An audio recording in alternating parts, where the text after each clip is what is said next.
Hey Libra, this is Christelle Martinette with a reading for you for the month of November. Let me start with these sounds for you.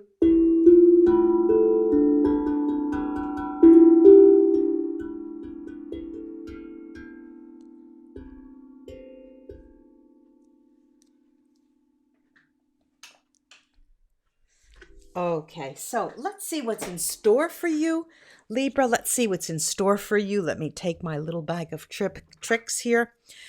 The month of November, which we will be starting Sunday, actually, Sunday for just about everyone around the world, sees you walking one step after another right into the month with your head high, as if you feel that on the one hand entitled, and on the other hand, you are in for things trickling down your way because of merit. You will be rewarded for past efforts the month of November. And expect that to happen immediately. The first, even just the first few days of November. And what else is in store for you is you pairing up with people that you see eye to eye with for future endeavors, for future plans, for future programs. Let me take a couple of the tarot here and see what they can tell us.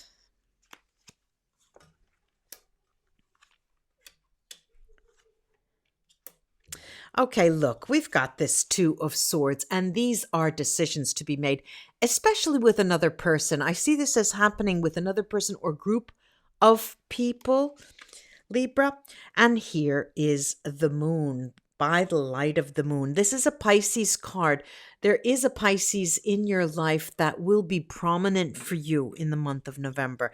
Not only, we've got the Wheel of Fortune here, and the Wheel of Fortune points to fire signs, and fire signs too will be revolving, especially around the work sphere, Libra.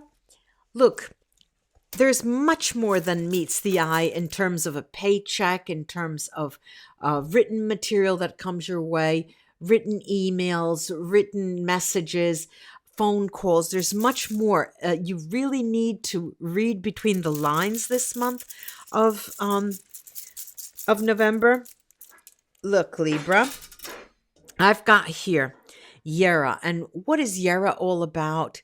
Yera is, just as I mentioned, it's harvest. It's rewards. They are rewards for your efforts. We can call them karmic rewards if you want.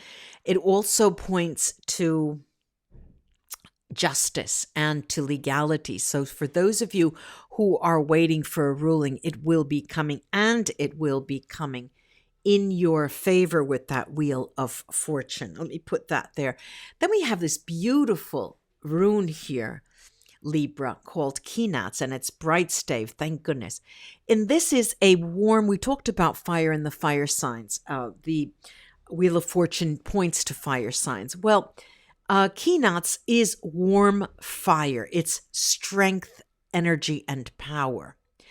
It means opening up. There is opening up and the start of something new with the other people involved, one person or a group of people revolving around your work and activity.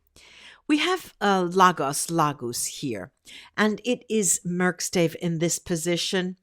It usually talks about intuitive knowledge, and this is where that will be hindered. But you see, these two have come out together.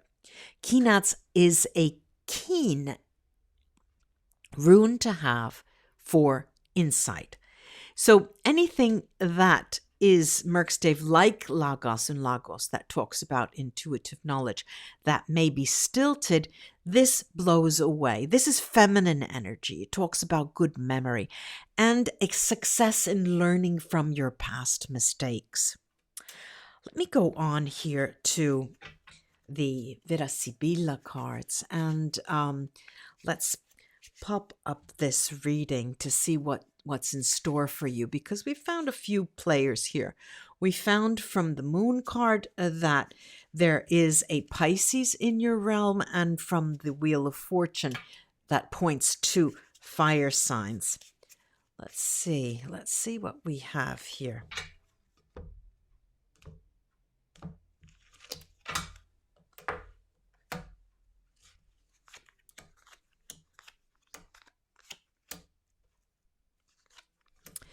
Okay, now look, there is a contradictory message here, just like Lagos and Kinats. We have here happiness in the heart, and we've got the sadness, jealousy. And it looks like that is where the crux of the matter is in the month of November for you.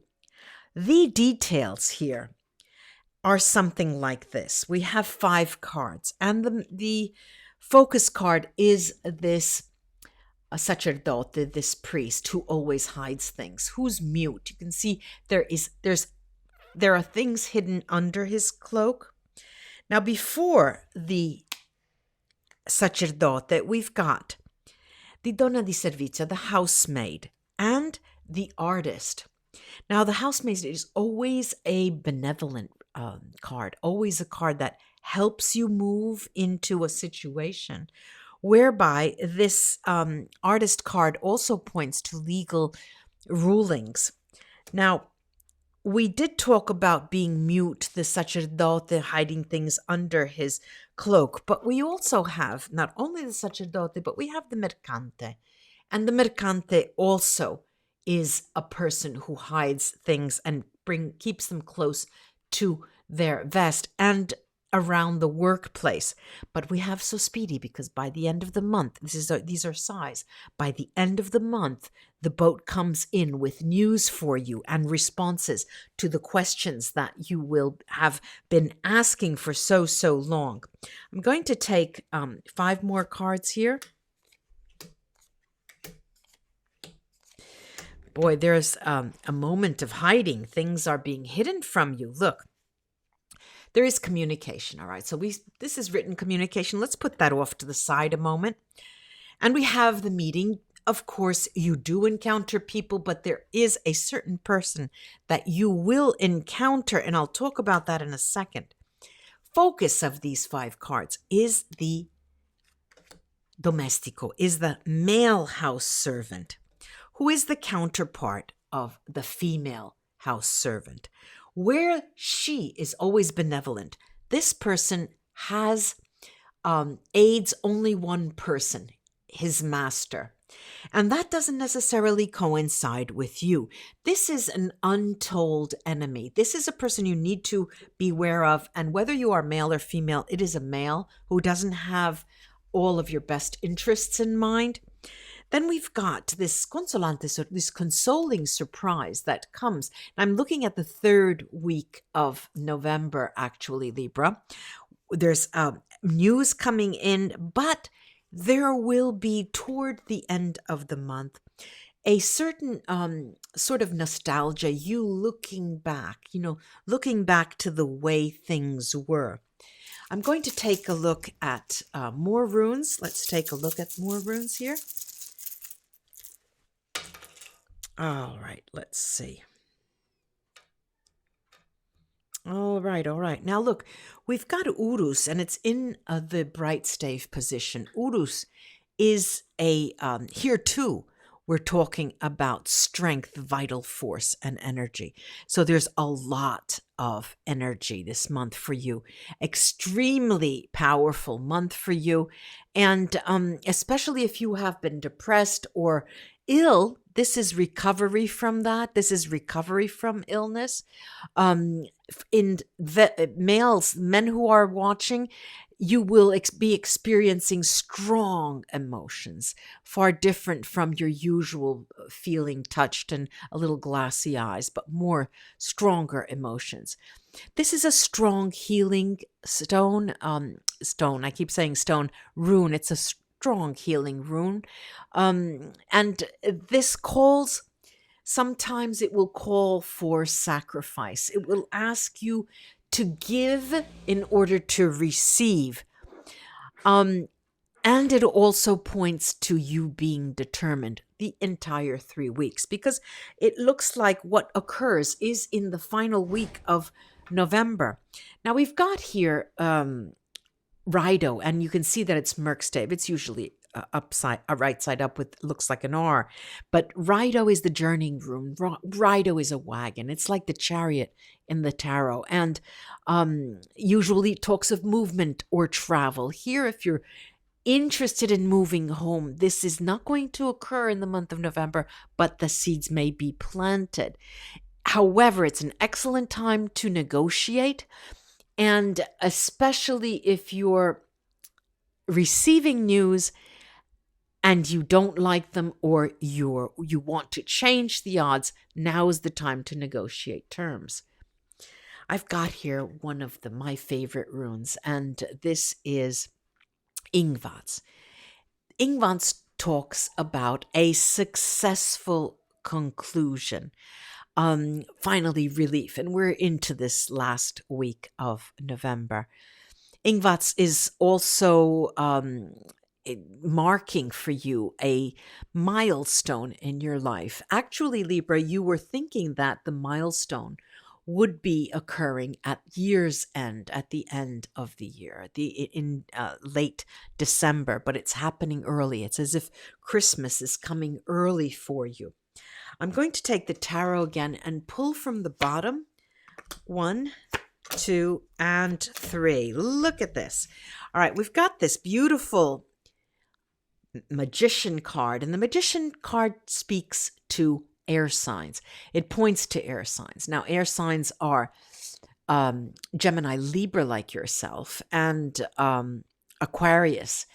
And those are the people you want to keep close to you this month. Here is a return. The Six of Cups. The Six of Cups points to someone crossing your path this lifetime now from your past. And if it's not from your past, it's from a past life where you feel extremely bonded to them, extremely close to them. It's as if you knew them, you met them before. And the Two of Wands. Now, the Two of Wands is particular. Okay, the Two of Wands always is a card that talks about a head-to-head confrontation.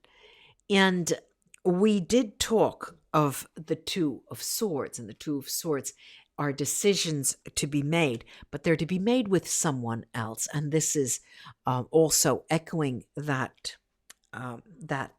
decision, that reading there. From the bottom of the deck, I'm taking 3 cards, and look at what we've got. Lo and behold, we've got the Death card. And the Death card shouts out to you. It's a Scorpio. Now, this is a prominent person. This is a person who you have on your back burner, Libra. You're not exactly sure what to do with them. You're not exactly sure when to change their status, bringing them to the fore, to the front burner, or keeping them in the back burner. You're not exactly sure what to do with them. And so what do you do in November? You sort of keep them where they are, and you let them sort of stew in their own broth, and because you would like from them a bit more, something more. I'm not talking about a commitment. I'm talking about the truth. What you're interested in is the truth. And the situation with that person, this is the Five of Wands. And the Five of Wands is usually a playful type of card, because you have given up, Libra, the notion of arguing, of calling them out. And what you do is use words which are far greater weapons than anything else that you can do. And so you tried them, you just dig here, a dig there, and that is how you communicate with them. And seemingly, however, not giving more than you need to. And what comes of that is this lovely Six of Swords. Sorry, Six of Wands. The Six of Wands is a victory card. And with that person, you are truly headed toward a victory in the sense of what you want from them, you will get, Libra. I do hope this was of help to you, ladies and gentlemen, Libra friends. And like, share, and subscribe to my videos if you enjoy them.